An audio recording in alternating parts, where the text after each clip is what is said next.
એક ડિસિઝન લીધું જેના પછી મારી લાઈફ પહેલાં જેવી રહી જ નથી. કોઈ ડિસિઝન બહારથી બહુ સિમ્પલ લાગે ને, પણ એ ડિસિઝન જેને લીધું હોય એને જ ખબર હોય. મારી માટે એવું જ એક ડિસિઝન હતું, મારું રેઝિગ્નેશન. મારી લાઈફ કમ્પ્લીટલી સેટ હતી, બહુ જ સારી જોબ, હાઈ પેઇંગ સેલરી. ઘરમાં બધાને લાગતું હતું, ફ્રેન્ડ્સ ફેમિલીમાં, કે આ જોબ છોડવાની શું જરૂર હતી. અને ઓનેસ્ટલી મને પણ આ ક્વેશ્ચન ઘણી વાર નડ્યો છે. જોબ છોડવી ઇઝી છે, પણ એના પછી શું કરું એ ફિગર આઉટ કરવું સૌથી મોટો પ્રશ્ન હતો.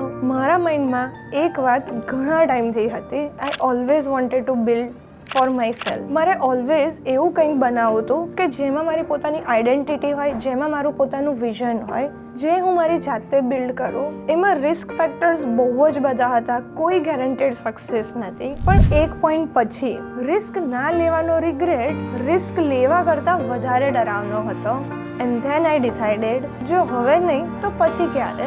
And then finally I decide that I will give resignation. અને એ દિવસે ઓમો કેટલું મોટું બનશે એનો મને કોઈ જ અંદાજો નહોતો.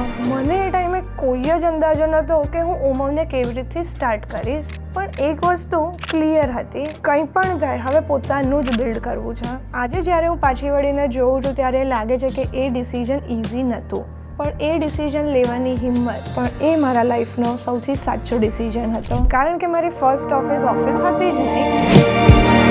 I always had that dream like my dad.